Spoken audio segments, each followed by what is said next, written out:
भारत की स्वर कोकिला के रूप में जाने जाने वाली बॉलीवुड सिंगर लता मंगेशकर की गिनती अनमोल गायिकाओं के रूप में होती है।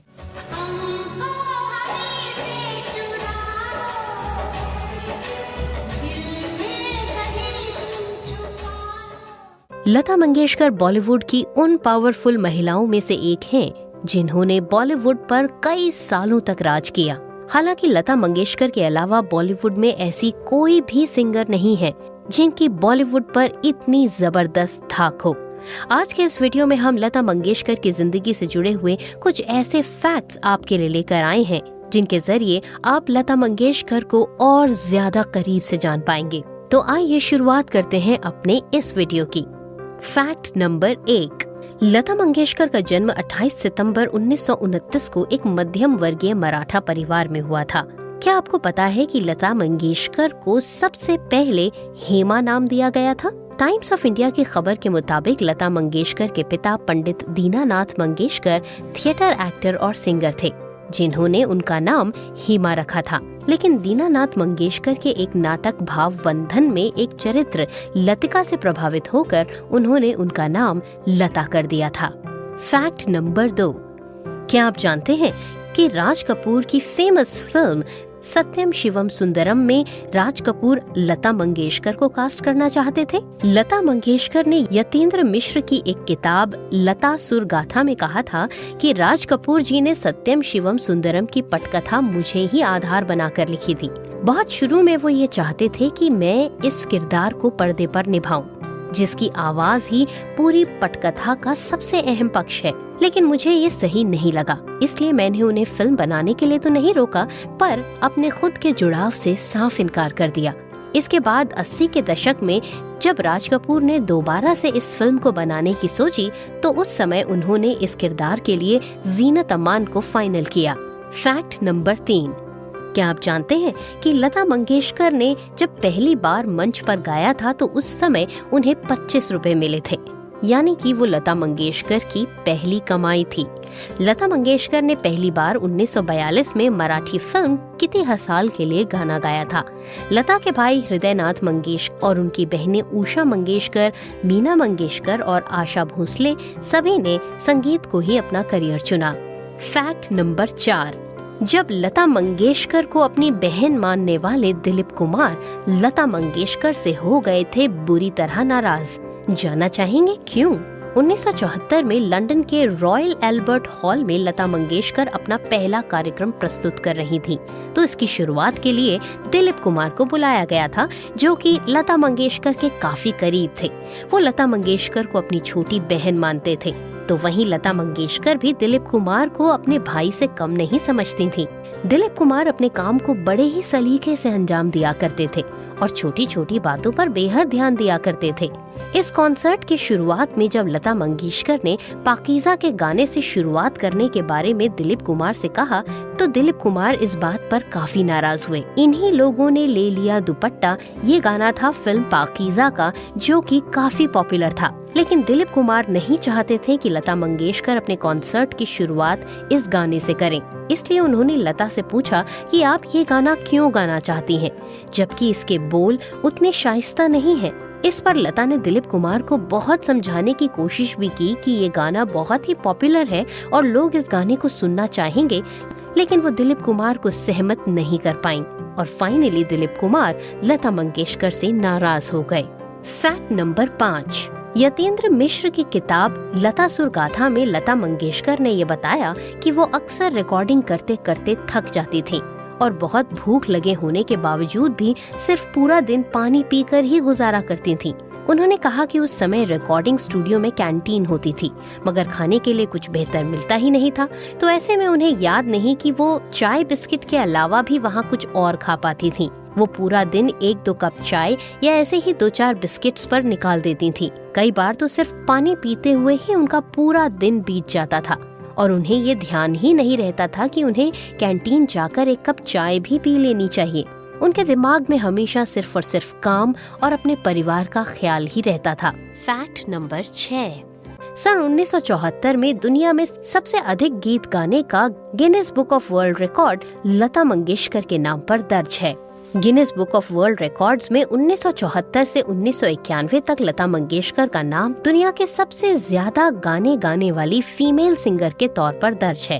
कहा जाता है कि उन्होंने 1948 से 1974 तक करीब 25,000 सोलो, डुएट और कोरस के साथ गाने गाए। ये गाने 20 अलग अलग भाषाओं में गाए गए थे। 1991 में इस कैटेगरी को हटा दिया गया था, लेकिन साल 2011 में इस कैटेगरी को वापस से इंट्रोड्यूस किया गया। हालांकि 2011 में ही Guinness Book of World Records ने आधिकारिक तौर पर सूचित किया कि लता की बहन आशा भोसले संगीत के इतिहास में सबसे ज्यादा गाने गाने वाली आर्टिस्ट हैं। फैक्ट नंबर 7, जब कभी भी लता मंगेशकर गाने की रिकॉर्डिंग के लिए जाती हैं, तो वो स्टूडियो के बाहर चप्पलें उतार देती हैं और हमेशा नंगे पांव ही गाना गाती हैं। फैक्ट नंबर 8, क्या आप जानते हैं कि लता मंगेशकर की स्कूली क्वालिफिकेशन कितनी है? तो आइए हम आपको बताते हैं कि लता दीदी सिर्फ एक दिन ही स्कूल गई थी, और इसकी वजह यह है कि जब वो पहले दिन अपनी छोटी बहन आशा भोसले को स्कूल लेकर गई थी, तो अध्यापक ने आशा भोसले को ये कहकर स्कूल से निकाल दिया था कि उन्हें भी स्कूल की फीस देनी होगी। बाद में लता ने ये निश्चय किया कि वो कभी स्कूल नहीं जाएंगी।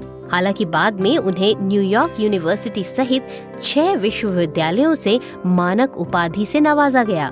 फैक्ट नंबर 9, लता मंगेशकर को अपने बॉलीवुड करियर के दौरान कई सारे सम्मान मिले। वो फिल्म इंडस्ट्री की पहली महिला हैं जिन्हें भारत रत्न और दादा साहब फाल्के पुरस्कार प्राप्त हुआ।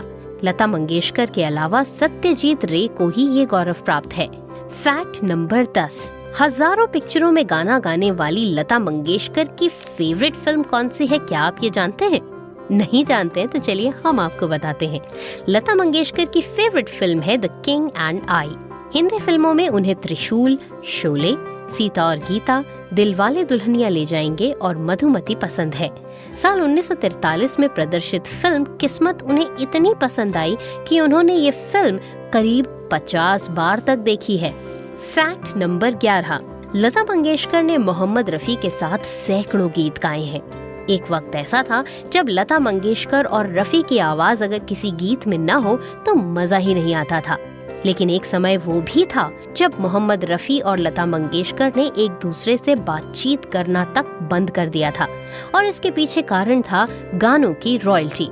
लता मंगेशकर चाहती थी कि सिंगर्स को गानों की रॉयल्टी मिले, लेकिन मोहम्मद रफी ने कभी भी रॉयल्टी की मांग नहीं की। इसी बात पर दोनों का विवाद इतना बढ़ा कि मोहम्मद रफी और लता मंगेशकर के बीच बातचीत भी बंद हो गई और दोनों ने एक साथ गाने गाने से भी इनकार कर दिया। हालांकि 4 साल बाद एक्ट्रेस नरगिस की बहुत कोशिशों के बाद इन दोनों ने एक कार्यक्रम में दिल पुकारे गीत गाया था। फैक्ट नंबर 12, लता मंगेशकर को गाने का तो बहुत शौक है ही, लेकिन इसके अलावा उन्हें खाना पकाने और फोटोग्राफी का भी काफी शौक है। फैक्ट नंबर 13, साल 1962 में लता 32 साल की थी जब उन्हें स्लो पॉइजन दिया गया था। लता की बेहद करीबी पद्मा सचदेव ने अपनी एक किताब में इसका जिक्र किया था। हालांकि उन्होंने अपनी किताब में इस बात का खुलासा नहीं किया कि उन्हें स्लो पॉइजन देने की कोशिश किसने की थी और क्यों की थी। फैक्ट नंबर 14, अपने सिंगिंग के शुरुआती सफर में लता मंगेशकर को पतली आवाज होने की वजह से काफी आलोचनाओं का शिकार होना पड़ा था, लेकिन आखिरकार साल 1948 में आई फिल्म मजबूर के गाने दिल मेरा तोड़ा से उन्हें पहचान मिली, और इसके बाद फिल्म महल के आएगा आने वाला गाने से वो पॉपुलर हुई। फैक्ट नंबर 15, लता मंगेशकर को इंडस्ट्री की पावरफुल महिला के रूप में जाना जाता है। लता मंगेशकर की कामयाबी ने उन्हें इंडस्ट्री की सबसे पावरफुल महिला बना दिया था। बाद में उन्होंने कुछ गलतफहमी के चलते महान संगीतकार एस.डी. बर्मन के साथ भी गाना गाने से इनकार कर दिया था। फैक्ट नंबर 16, लता पर अपने सुनहरे काल के दौरान इंडस्ट्री में एकाधिकार स्थापित करने के भी आरोप कई बार लगे। कहा जाता था कि उन्होंने अपनी प्रसिद्धि के दौरान हिंदी और मराठी भाषी किसी और गायिका को कभी सामने आने और आगे बढ़ने का मौका ही नहीं दिया। उस समय हर म्यूजिक डायरेक्टर लता मंगेशकर के साथ ही काम करना चाहता था, जिसका फायदा लता मंगेशकर और उनकी बहन आशा भोसले ने खूब उठाया। लेकिन लता मंगेशकर के ऊपर अक्सर यह आरोप भी लगे कि उन्होंने इंडस्ट्री में अपना एकाधिकार स्थापित करने के लिए हर वो काम किया जिससे कि दूसरी फीमेल सिंगर्स बॉलीवुड पर राज न कर पाएं। फैक्ट नंबर 17, लता मंगेशकर का नाम शादीशुदा सिंगर भूपेन हजारिका के साथ भी जुड़ा। एक समय था जब दोनों के अफेयर्स की चर्चाएं भी जोरों पर थीं। इस बात को लेकर भूपेन हजारिका की मौत की पहली बरसी पर उनकी पत्नी प्रियम ने एक बयान दिया था। इस बयान के मुताबिक उनके पति और लता मंगेशकर के बीच प्रेम संबंध थे। प्रियम फिलहाल कनाडा में रह रही हैं। फैक्ट नंबर 18, लता मंगेशकर को वैसे तो अभी तक ढेरों अवार्ड से नवाजा जा चुका है, लेकिन एक खास अवार्ड जो उन्होंने अपने नाम किया वो था नॉन क्लासिकल सिंगर कैटेगरी में भारत रत्न अवार्ड। ये अवार्ड हासिल करने वाली लता मंगेशकर भारत की दूसरी सिंगर बनी। उनसे पहले ये अवार्ड MS सुब्बुलक्ष्मी को मिला था। फैक्ट नंबर 19, लता मंगेशकर के शुरुआती दिनों में उनकी सबसे बड़ी कॉम्पिटिटर थी सुरैया और शमशाद बेगम, लेकिन ऐसा माना जाता है कि लता मंगेशकर का सबसे बड़ा कंपटीशन थी नूरजहां, जो कि उस जमाने की जानी मानी सिंगर थीं। लेकिन पार्टीशन के बाद नूरजहां ने इंडिया छोड़कर पाकिस्तान में बसना ज्यादा बेहतर समझा।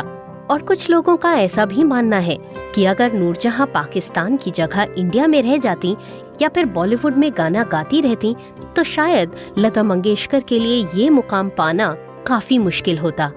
फैक्ट नंबर 20, अपने जमाने के म्यूजिक डायरेक्टर्स की फेवरेट लता मंगेशकर के फेवरेट म्यूजिक डायरेक्टर कौन थे, क्या आप ये जानते हैं? लता मंगेशकर के फेवरेट म्यूजिक कंपोजर थे मदन मोहन। लता मंगेशकर का कहना था कि उनका और मदन मोहन का रिश्ता एक सिंगर और म्यूजिक कंपोजर से कहीं आगे है और ये रिश्ता था भाई और बहन का। लता मंगेशकर ने मदन मोहन के साथ जरा सी आहट होती है, बैया न धरो और लग जा गले जैसे फेमस गाने गाए। फैक्ट नंबर 20, क्या आपको पता है कि एक बेहतरीन सिंगर के साथ साथ लता मंगेशकर एक बहुत ही जबरदस्त म्यूजिक डायरेक्टर भी हैं? लता मंगेशकर ने कई मराठी फिल्म्स के लिए म्यूजिक भी कंपोज किया है, जैसे कि राम राव पवाना, मराठा टिटुका मेलवावा, मोहितयाची मांजुला, सादी मानसे और तंबाड़ी माटी। तो ये है बॉलीवुड सिंगर लता मंगेशकर की जिंदगी से जुड़े हुए कुछ ऐसे फैक्ट्स जिनके बारे में शायद आपने अभी तक न सुना हो। आज का ये वीडियो आपको कैसा लगा हमें कमेंट्स में लिखकर जरूर बताइएगा। वीडियो अच्छा लगा हो तो इसे ज्यादा से ज्यादा शेयर कीजिए, चैनल को सब्सक्राइब कीजिए, पेज को लाइक कीजिए और इसी तरह से हमारे साथ जुड़ते चले जाइए। एक और इंटरेस्टिंग वीडियो के साथ बहुत जल्द होगी आपसे मुलाकात। तब तक के लिए बाय बाय।